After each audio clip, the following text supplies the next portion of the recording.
Boa noite, meus irmãos. A paz e a graça do nosso Senhor Jesus esteja sobre a sua vida. Prazer estar aqui com os irmãos. Agradeço a Deus por essa oportunidade e agradeço ao pastor Diego pelo convite. É sempre realmente uma grande honra para mim estar aqui com vocês. Aproveitar que vocês estão em pé, quero ler a palavra do Senhor com vocês no segundo livro dos Reis, capítulo 5. Segundo livro dos Reis, capítulo 5.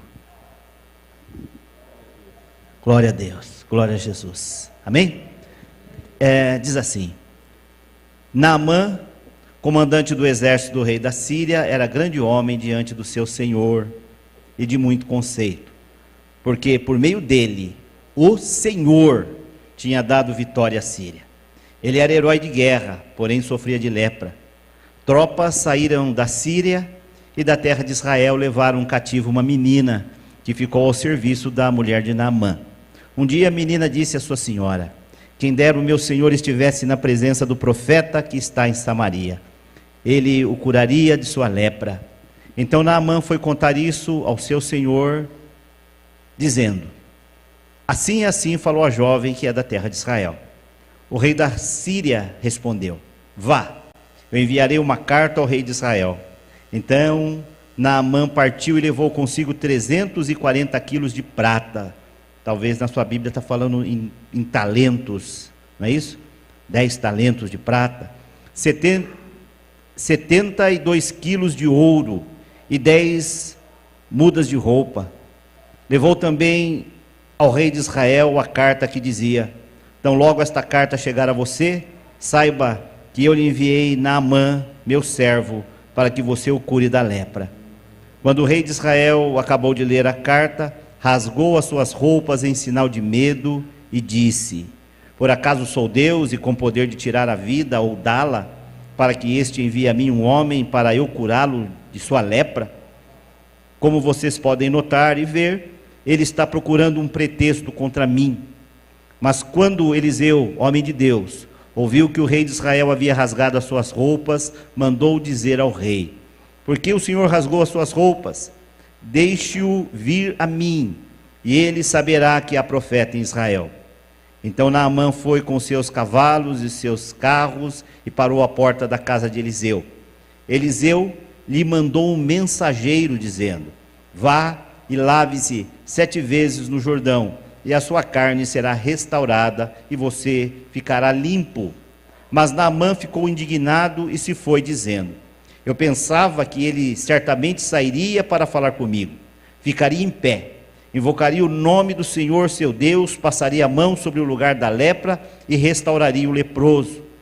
Por acaso não são Abana e Farfar, rios de Damasco, melhores do que todas as águas de Israel?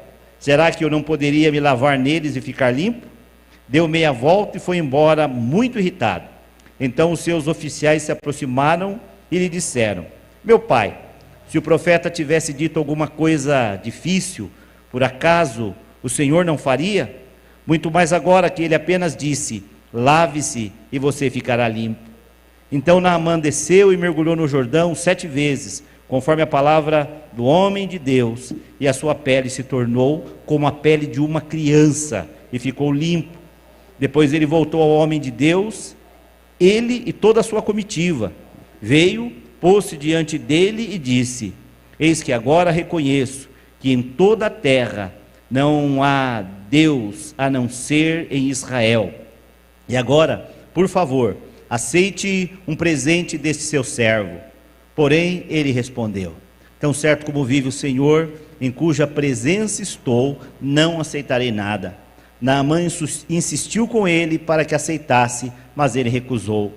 Então Naamã disse: se você não quer, então eu peço que seja permitido a este teu servo levar 2 mulas carregadas de terra, porque este seu servo nunca mais oferecerá holocausto nem sacrifício a outros deuses, a não ser ao Senhor. Mas que o Senhor Deus perdoe o seu servo uma coisa: quando meu senhor o rei entrar no templo de Rimom para ali adorar, e ele se encostar no meu braço e eu também tiver de me encurvar no templo de Rimom, quando assim me prostrar no templo de Rimom, que o Senhor Deus perdoe esse teu servo por isso. Eliseu lhe disse: vá em paz. Quando Naamã tinha se afastado certa distância, Geazi, o servo de Eliseu, homem de Deus, disse consigo: eis que meu senhor foi generoso demais com este sírio Naamã, recusando o que ele trazia. Mas tão certo como vive o Senhor, vou correr atrás dele e receberei dele alguma coisa. Então Geazi correu atrás de Naamã. Quando Naamã viu que alguém vinha correndo atrás dele, saltou da carruagem para ir ao encontro dele. Então perguntou: está tudo bem? Ele respondeu: sim, tudo bem. Meu senhor me mandou dizer: eis que agora mesmo vieram da região montanhosa de Efraim 2 jovens que fazem parte do grupo dos discípulos dos profetas. Por favor, dê-lhes 34 quilos de prata e 2 mudas de roupa. Naamã disse: tenha a bondade de levar 68 quilos. Insistiu com ele e amarrou 68 quilos de prata em 2 sacos e 2 mudas de roupa. Pôs isso sobre os ombros de 2 dos seus servos para que o levassem à frente de Geazi. Quando ele chegou à colina, pegou os sacos que os servos traziam e os depositou na casa. Então despediu aqueles homens que se foram. Ele, porém, entrou e se pôs diante do seu senhor. Eliseu perguntou: de onde você vem, Geazi? Ele respondeu: esse seu servo não foi a lugar nenhum. Porém Eliseu disse: você acha que eu não estava com você em espírito, quando aquele homem voltou da sua carruagem para encontrar-se com você? Será que esta era a ocasião para você aceitar prata e aceitar roupas, olivais e vinhas, ovelhas e bois, servos e servas? Portanto, a lepra de Naamã se pegará a você e a sua descendência para sempre. E Geazi saiu da presença de Eliseu, já leproso, branco como a neve. Amém. Os irmãos podem se assentar. Eu li o texto todo, porque esse texto ele tem ele fala para a gente de diversos personagens que estão envolvidos nessa história, né? E eu vejo aqui que cada um deles traz uma grande lição para nós. Uma grande lição para nós. O texto começa dizendo de um homem chamado Naamã, que era um general do exército da Síria. E diz que esse homem era um homem importante. Ele era um homem muito bem conceituado lá no seu país. Mas diz que essa importância e o fato dele ser um homem bem conceituado era porque o Senhor Deus, aí é o Senhor com S maiúsculo, o Senhor Deus, o nosso Deus, tinha dado vitória para aquele homem. Deus havia de alguma forma abençoado a Síria, abençoado o exército da Síria naqueles propósitos. E Naamã então era um homem importante. E diz que numa das batalhas da Síria contra Israel, eles levaram uma menina. Eles atacaram uma região, levaram as pessoas como escravos, e uma menina foi levada para a casa do Naamã. Foi trabalhar na casa do Naamã. Quem que é a menina? Só fala que é uma menina. Não diz nada a respeito dela, não diz mais nada, não diz quantos anos ela tinha, não dá o nome. Mas essa menina, ela viu algo que estava acontecendo. Aquele homem, apesar de ser um homem importante, ele tinha uma doença, ele era leproso. E a lepra, quando a gente lê sobre lepra na Bíblia, né, naquela época diversos tipos de enfermidades eram chamados de lepra, de enfermidades na pele. E eu não sei dizer para vocês qual que era a extensão ou qual era a gravidade da doença que o Naamã tinha.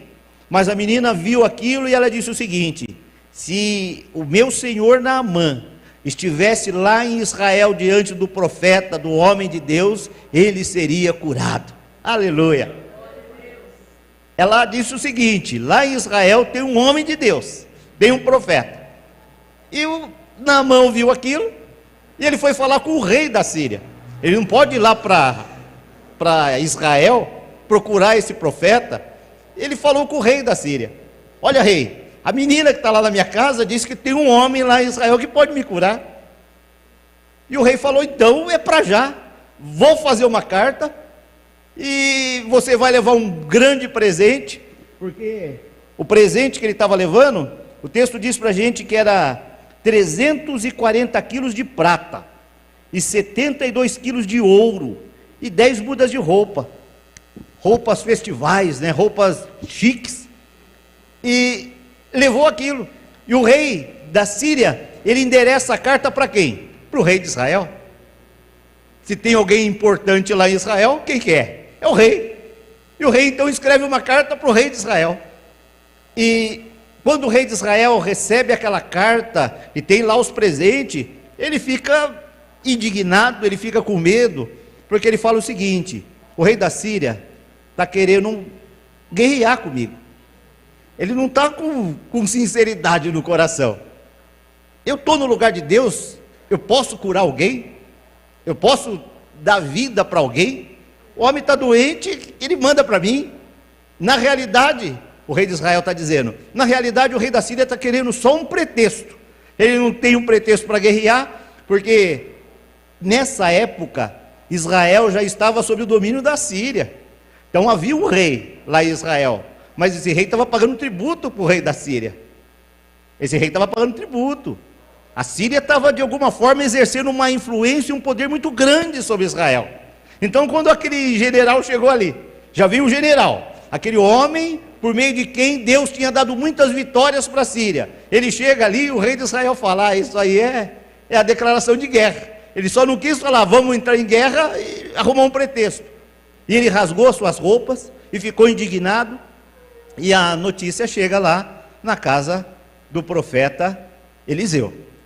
Quando Eliseu ouviu que o rei de Israel tinha rasgado as suas roupas, ele falou, não faça isso não, manda o homem vir aqui. Terceiro ou quarto personagem que nós temos aqui, o profeta Eliseu, e ele fala, manda o homem vir aqui. O homem vai até a casa do profeta, ele chega lá com toda a sua comitiva, né? O presente, ele não deixou com o rei não pode fazer nada, eu vou levar para quem pode, né? E ele chega lá na porta da casa do profeta, o profeta não abriu a porta e saiu. Ele mandou alguém falar, vai lá e fala para o general o seguinte, mergulha 7 vezes no Rio Jordão e você vai ficar curado. Ele não viu a cara do profeta, ele não sabia se o profeta era grandão, alto, se era baixinho, se era gordo, se era magro, ele não viu a cara do profeta, e ele ficou indignado, porque ele, um homem tão importante, veio de tão longe, e o homem nem se colocou diante dele, e ele vai dizer o seguinte, eu achei que ele ia vir ficar diante de mim, não é isso?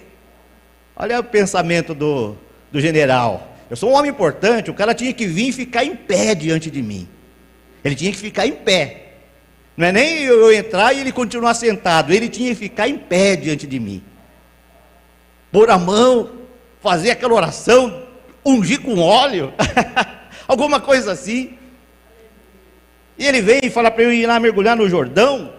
Lá em Damasco tem rios com águas melhores do que o Jordão. E ele saiu indignado. E os oficiais que estão com ele dizem o seguinte, mas general, se o profeta tivesse falado para fazer alguma coisa difícil, você faria? Ele faria. Se falasse para ele, você vai ter que subir a escadaria do templo de 100 degraus de joelho, faria. Você tem que caminhar uma viagem a pé, carregando uma cruz no ombro, o cara faria. Se pedisse alguma coisa difícil, ele faria. Até porque, quando a pessoa faz algo difícil, ela acha o seguinte, eu recebi porque eu fiz, não é isso? Quando faz alguma coisa difícil, o pensamento que vem é, eu recebi essa cura, eu recebi essa bênção, não foi por causa da graça de Deus, foi porque eu fiz isso, foi porque eu andei, foi porque eu subi a escada, foi porque eu andei de joelho, foi porque eu carreguei uma cruz, foi porque eu li tantas vezes a Bíblia, foi porque eu orei 40 dias, a gente sempre tem esse pensamento, e a graça de Deus fica fora. Se o profeta tivesse falado para fazer algo difícil, faria? Sim, faria. Então mergulha lá no rio, vamos ver o que acontece. E o homem foi lá, mergulhou 1, 2, 3, e quando ele mergulhou a 7ª vez, saiu a sua pele estava totalmente restaurada. Ele volta lá na casa do profeta, e agora o profeta sai. Por que o profeta não saiu a primeira vez? Porque diante de um leproso, pela lei de Moisés, ninguém poderia ter contato com o leproso. Porque quando tinha o contato com o leproso, automaticamente estava impedido de trabalhar, de atender no culto do Senhor, pelo menos durante alguns dias. Quando o homem voltou limpo, aí o profeta saiu. Agora você está limpo. Agora Deus te limpou. Aí o profeta vai e se encontra com ele, e ele fala: eu trouxe um presente, eu quero que você receba. E era bastante coisa, né? 72 quilos de ouro. Eu não sei quanto que dá isso não, mas o ouro está, eu vi hoje, está 283 o grama. 1 grama de ouro está 283 reais. 1 quilo de ouro daria 283 mil reais, 1 quilo. Então era 72. Resolvi o seu problema? Era 72 quilos, né? 1 quilo daria 283 mil, ajudava, né? A prata está, quanto que eu vi? Mais ou menos 3 reais o grama da prata. Eram 340 quilos de prata. No nosso dinheiro de hoje daria aí 1 milhão e um milhão e um pouquinho. Resolvi o problema? Ajudava? E ele leva aquilo para o profeta, e o profeta fala: não quero, pode levar embora. E ele insiste, mas o profeta não aceita. Aí o Naamã diz o seguinte: então me permita levar daqui uma carga de terra, porque eu não vou oferecer sacrifício para nenhum outro Deus que não seja o Senhor. Aleluia! A coisa mais bonita que tem aqui não é o homem ter sido curado, é ele ter aceitado Deus, conhecido Deus, entregado o seu coração e a sua vida a Deus. Ele diz: eu não vou oferecer mais nenhum sacrifício a nenhum Deus que não seja o Senhor. Eu reconheço que só o Senhor é Deus. É isso que ele está dizendo, só o Senhor é Deus. E ele levou. Havia aquele pensamento, né? Por que ele quer levar uma carga de terra? Havia um pensamento que Deus era o Deus de um lugar, era o Deus de uma região. Então era o Deus de Israel. Então eu vou levar um pouco da terra de Israel lá para a Síria, e quando eu oferecer algo, eu ofereço em cima dessa terra, que é a terra de Israel, que é a terra do Deus de Israel. Era esse o pensamento do Naamã. Não tinha muito conhecimento da Bíblia, né? Faltou ler a Bíblia para ele. Mas Deus tocou, Deus fez uma obra na vida desse homem. E o homem foi embora, e aí entra o último personagem, que é o Geazi. Geazi, ele provavelmente seria o sucessor de Eliseu, como Eliseu foi o sucessor de Elias. Ele aparece na história, nas narrativas de Eliseu, com intensidade. E ele disse o seguinte: mas como é que meu senhor, o profeta, deixou esse homem embora, levando todo esse dinheiro, todo esse ouro, toda essa prata? Não, isso é um absurdo, E ele foi atrás do general, e o general, quando viu correndo atrás, ele desceu da sua carruagem, e ele pergunta: o que aconteceu? Ele falou: não, é que o meu senhor, o profeta, mandou vir, porque chegou 2 discípulos dos profetas, 2 jovens, então ele mandou vir e pegar contigo 1 talento de prata, 34 quilos de prata, e 2 mudas de roupa. E o general falou: não leva só 34, leva 78 quilos de prata, que era um dinheiro considerável. Ele até pega 2 servos, o general pega 2 servos que estão acompanhando lá, entrega para eles levarem para o Geazi. O Geazi chega, quando está chegando perto da casa, ele pega dos servos do general, ele guarda, esconde, despede aqueles moços e ele entra. E ele entra na casa e o profeta pergunta para ele: onde você foi, Geazi? Ele falou: não fui em lugar nenhum não, estava aqui cuidando das galinhas aqui, estava aqui olhando os cabritos, não estava em lugar nenhum não. E o profeta diz para ele: acaso não foi contigo o meu espírito, quando aquele homem desceu da carruagem para se encontrar com você? E o profeta vai fazer uma pergunta para ele: essa era a ocasião para você aceitar prata e aceitar roupas, e olivais e vinhas. Olivais e vinhas não era o que o homem estava dando, mas era o que podia comprar com aquela prata, com aquele ouro. Olivais e vinhas, ovelhas, bois, servos e servas. Era ocasião para isso, Geazi. E ele diz para o Geazi: a lepra de Naamã se pegará a você e a sua descendência para sempre. Geazi saiu da presença de Eliseu, já leproso, branco como a neve. Geazi saiu e não voltou, provavelmente nunca mais. A história do ministério de Geazi acabou ali. Ele trocou por 78 quilos de prata e dois ternos novos. E 2 ternos novos. Irmãos, o que me chama a atenção nesse texto? Eu vejo que o profeta Eliseu, ele não se impressiona com a posição social dos homens. Ele não se impressiona. Ele é sucessor de um outro profeta muito grande, que era o profeta Elias. Também era um homem que não se impressionava. Ele chegava para o rei e falava: você está errado e vai ser assim, e não se impressionava com nada.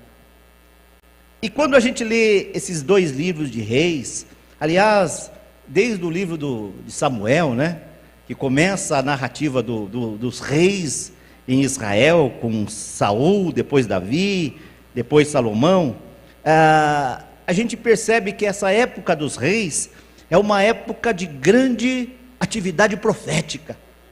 Deus levantava profetas, havia um rei, mas mais importante talvez do que o trabalho dos reis, foi o trabalho dos profetas que estavam ali. Porque cada um dos reis, de alguma forma, escorregou. O Saul escorregou, o Saul transgrediu, e foi lá o Samuel chamar a atenção dele. O Davi, um homem segundo o coração de Deus, transgrediu, mas tinha lá alguns profetas, tinha o Gade, tinha o Natã que estava ali. Salomão transgrediu, e Deus foi levantando profetas, Deus foi levantando homens. Ao longo da história dos reis, você vê também o ministério profético de uma forma muito intensa. Em Provérbios 29, diz o seguinte: sem profecia, o povo se corrompe. Se não tem profecia, o povo se corrompe. Os reis, eles deveriam guiar a nação dentro do projeto de Deus. Quando foi falado dos reis lá em Deuteronômio, por meio de Deus falando através de Moisés, disse que o rei deveria ter uma cópia da lei, da palavra de Deus, para que estudasse nela, para que pautasse a sua vida dentro do propósito de Deus, do projeto de Deus. Mas qual rei teve isso? Nenhum. Poucos, nos dias do rei Josias, foram reformar o templo. E alguém achou a Bíblia que estava perdida lá. Tem um livro aqui, que livro é esse? É a Bíblia. Não era a Bíblia como a gente tem, né? Mas era a lei, era a palavra do Senhor, era o que tinha da palavra do Senhor naquela época. Estava perdido no templo. Alguém lá no meio das coisas que ia jogar fora, talvez, achou. Que livro é esse? E leu, e falou: não, aqui é uma coisa muito importante. E quando leu para o rei viu que estava tudo errado. O profeta, ele não pode ser alguém que se impressiona com a aparência dos homens. Não pode. Porque aquilo que Deus manda ele dizer, ele tem que dizer, independente de quem seja aquele que vai ouvir. Aquilo que Deus manda ele fazer, ele tem que fazer. No capítulo 13 de 1 Reis, fala para a gente de um profeta, só diz que é um profeta jovem, não fala nem o nome dele. E Deus falou para ele: vai lá, e você vai lá em Belém, vai profetizar contra o altar, em Betel, perdão, e você vai profetizar contra o altar. E estava lá o rei Jeroboão I, fazendo os seus sacrifícios aos ídolos ali. E o profeta vem e fala, e o rei fala: prende esse homem. A hora que ele estendeu o braço dele travou. E ele fala: não prende o homem, ora por mim. O homem orou, o braço dele ficou bom.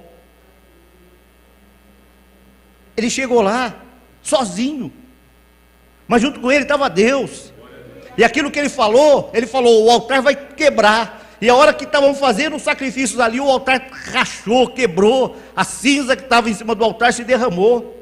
O profeta não pode ter medo da aparência de quem ele está falando. Eliseu não olhava para a aparência das pessoas com quem ele estava tratando. É um general, e daí? É um grande homem lá da Síria, mas e daí? É um homem que já atacou e já prendeu e já matou tanta gente aqui em Israel, mas e daí? Ele é leproso? Eu não vou lá. Você manda um recado, fala com ele de longe, para ele ir lá e mergulhar no Rio Jordão. O profeta não tinha medo da aparência das pessoas, mas ele tinha uma palavra de Deus. Ele tinha uma palavra de Deus. O homem foi e ficou curado. Deus fez uma obra. E eu vejo que Deus, Ele não faz acepção de pessoas, é o que a Bíblia diz para a gente. Aquele homem seria um homem odiado por todo Israel. Era ou não? A menina que está na casa dele não foi contratada. Não, vamos lá trabalhar comigo, assino a carteira para você, você vai ter férias. Não tinha nada disso, a menina era escrava. Aquele homem era um homem odiado em Israel. Mas esse homem que talvez odiado em Israel, ele foi alvo da graça de Deus. Ao ponto de Jesus falar para a gente lá no capítulo 4 de São Lucas, né? Que havia muitos leprosos em Israel nos dias do profeta Eliseu. Mas foi o Naamã, que não era de Israel, era sírio, que foi curado. Havia muitos leprosos, muitos. Mas foi esse estrangeiro, esse general, odiado por Israel, que foi curado pela graça de Deus. Quando Deus olha para a gente, Ele olha para a gente com graça. E mesmo que as pessoas olhem para a gente e até lancem desgraça sobre a nossa vida através das suas palavras, é a graça de Deus que prevalece.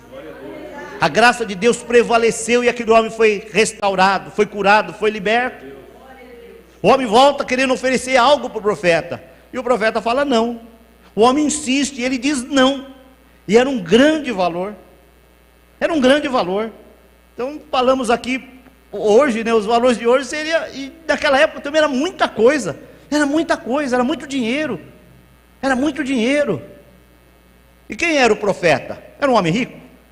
Não, ele não era um homem rico não. Quando a gente lê a história do Eliseu, a gente vê que é uma história de grandes dificuldades.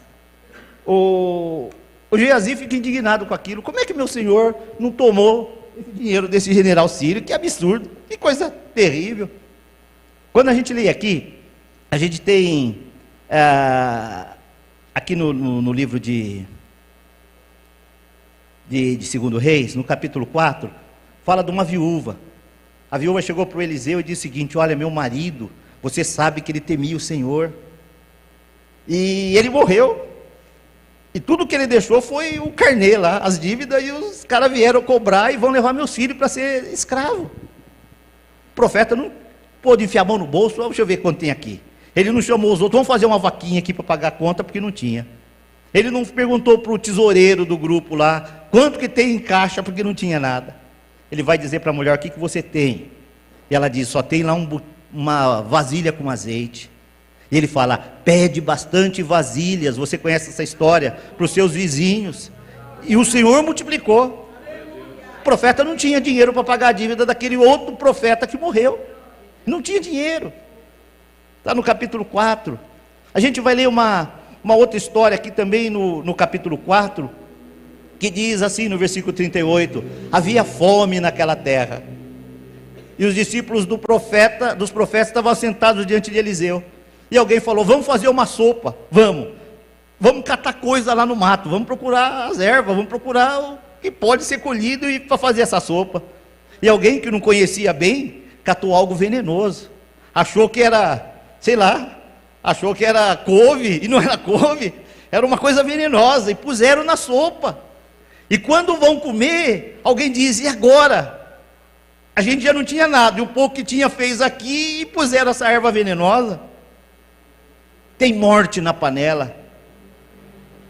O Eliseu não falou assim: não, joga isso fora. liga para o iFood, vamos pedir pizza para todo mundo. Não tinha dinheiro. Eliseu pega um punhado de farinha, joga lá e fala, não, pode comer. Deus tirou a morte da panela, pode comer.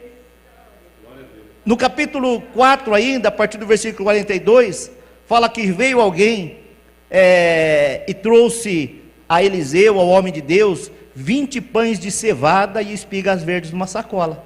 E eles tinham ali 100 pessoas. E aí alguém falou para Eliseu, ô Eliseu, trouxeram 20 pão. Não era um pãozinho francês nosso, era alguma coisa maior, mas também não era o suficiente para 100 homens comer. O que a gente vai fazer? Não dá para todo mundo comer.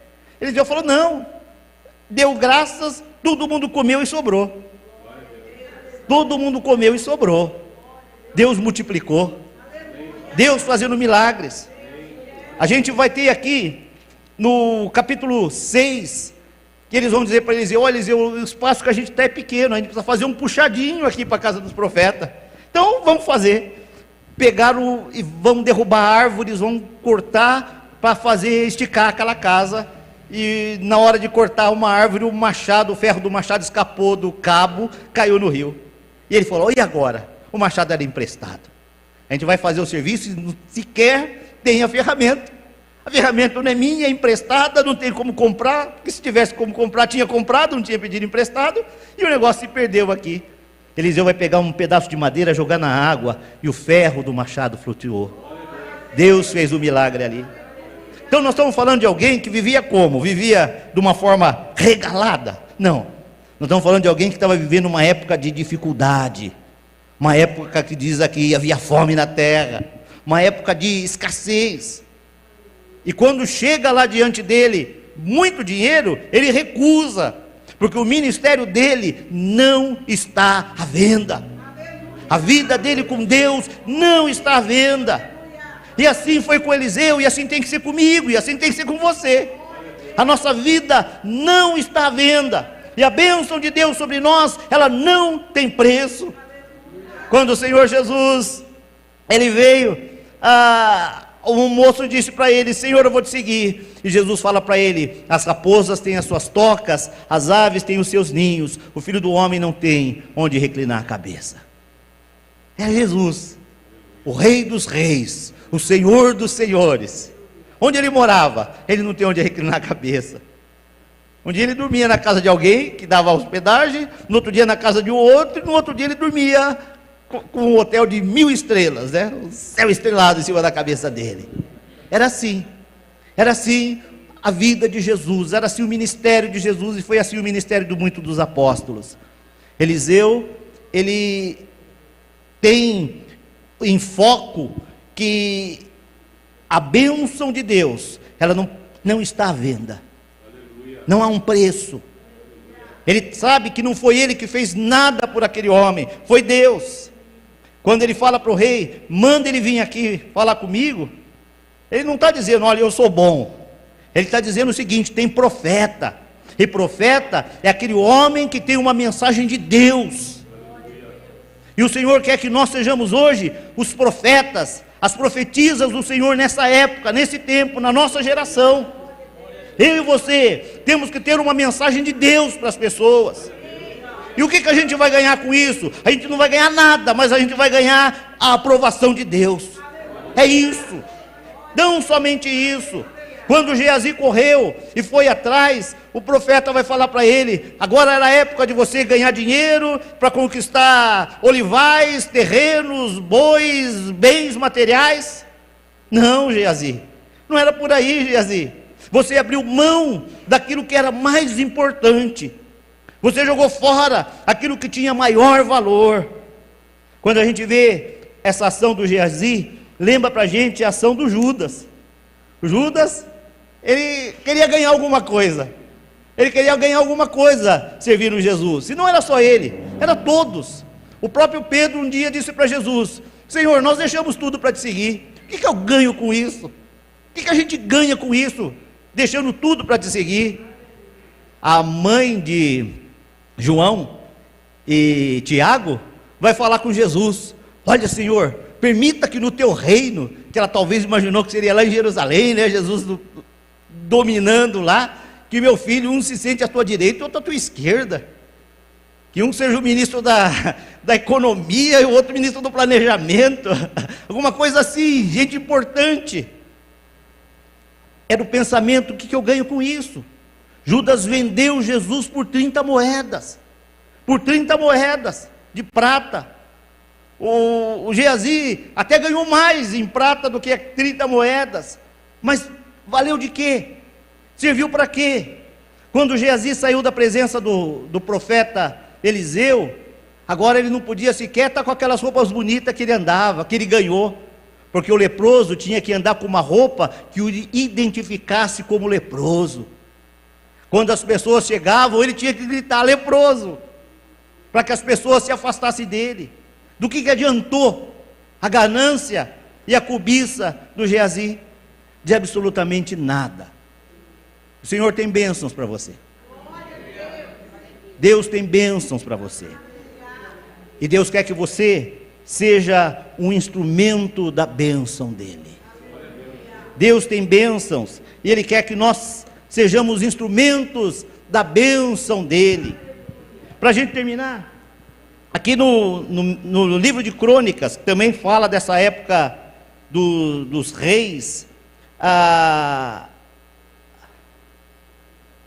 o rei Josafá, lá no capítulo 20 de 2 Crônicas, ele vai dizer o seguinte: escutem, versículo 20 de 2 Crônicas: escutem, povo de Judá e moradores de Jerusalém, creiam no Senhor seu Deus, e vocês estarão seguros. Creiam nos profetas do Senhor, e vocês serão bem-sucedidos. Aleluia! Glória a Deus! Creia no Senhor e creia nos seus profetas. Eu penso que profeta não é só aquele que agia como o Eliseu, como Elias, mas eu entendo que aquele que hoje tem na sua mão, no seu coração, porque não adianta estar só na mão, né? Mas no seu coração a palavra, a Bíblia. Paulo diz: a palavra está junto de ti, na tua boca e no teu coração. Esta é a palavra da fé que nós pregamos. Se você tem esta palavra na tua boca e no teu coração, você é profeta do Senhor. Você pode ser boca de Deus onde você está. Você pode ser boca de Deus junto da sua família, junto dos seus amigos, do lugar onde você mora, para que Deus salve e transforme vidas, como aquele general sírio, um homem duro, um homem forte, um homem poderoso lá na Síria, saiu dali rendido aos pés do Senhor. Ele não pagou pelo aquilo, e aquilo deu talvez o maior valor à bênção que ele recebeu, porque ele entendeu que a bênção de Deus não tem preço. Deus fez e age por nós por meio da sua graça, e nós não podemos ser negligentes nunca a graça que o Senhor tem estendido sobre nós. Deus quer usar a sua vida, Deus quer abençoar a sua vida, Deus quer que você seja como Eliseu, nunca como Geazi, nunca como Geazi. Talvez vai chegar aqueles dias de dificuldade, mas o Senhor vai fazer alguma coisa. Deus vai multiplicar o azeite, Deus vai multiplicar o pão, Deus vai fazer o ferro flutuar, Deus vai fazer alguma coisa na sua vida. Mas que a gente nunca tenhamos o nosso coração cheio de ganância, para querer algo que Deus não está entregando para nós. Que nós aceitemos o propósito e o projeto de Deus inteiramente para nós, dentro do plano, dentro do modo como Deus quer nos entregar e nos abençoar. Seja você boca de Deus nessa geração, profetas do Senhor. Amém? Posso orar com vocês? Posso orar? Vamos orar, meus irmãos. Bendito Deus e Pai, eu quero te agradecer pela tua palavra, Senhor. Eu creio nisso, Senhor, que o Senhor tem levantado homens e mulheres nesta época, gente que vai fazer diferença, Senhor. Numa época também que nós vemos que as pessoas se impressionam muito com títulos, com cargos, com posição social, com uma condição financeira, mas o Senhor quer levantar homens e mulheres que não vão levar em conta essas situações, mas serão instrumentos do Senhor para transformar e para abençoar vidas. Como Eliseu, Senhor, que foi um instrumento tanto para abençoar aqueles que não tinham nada, que não tinham nem sequer ferramenta para trabalhar, e foi instrumento do Senhor para abençoar o homem mais importante depois do rei da Síria. Eu sei que o Senhor tem aqui homens e mulheres que o Senhor pode usar nessa época. Levanta, Senhor, a vida do meu irmão e a vida da minha irmã, para fazer diferença nessa geração. A nossa nação também está enferma, Senhor. A nossa nação, a nossa cidade está doente, Senhor, por uma doença que a está destruindo e a está afastando do Senhor. Mas que o Senhor levante vidas que realmente vão fazer diferença, que vão levar uma mensagem de restauração, de libertação e de graça. Que a mão poderosa do Senhor seja sempre com o meu irmão, com a minha irmã, trazendo toda a provisão necessária para ele, suprindo-lhe as necessidades, eles dando a vitória. Abençoa, Senhor, esta igreja, o pastor Diego, sua casa e toda esta igreja. Que o Senhor os abençoe com o teu poder e com a tua graça. Que esta unção que estava sobre a vida de Eliseu esteja sobre cada irmão dessa igreja. E o Senhor os use com poder, para que o teu nome seja exaltado, e o Senhor se faça conhecido. Que as pessoas ao redor saibam que aqui há profetas do Senhor, há homens de Deus, há mulheres de Deus. Aqui é o lugar onde Deus opera, pela sua graça e pelo seu amor. Eu oro assim, Pai, no nome de Jesus, amém, e graças a Deus. Muito obrigado, meus irmãos, obrigado, pastor.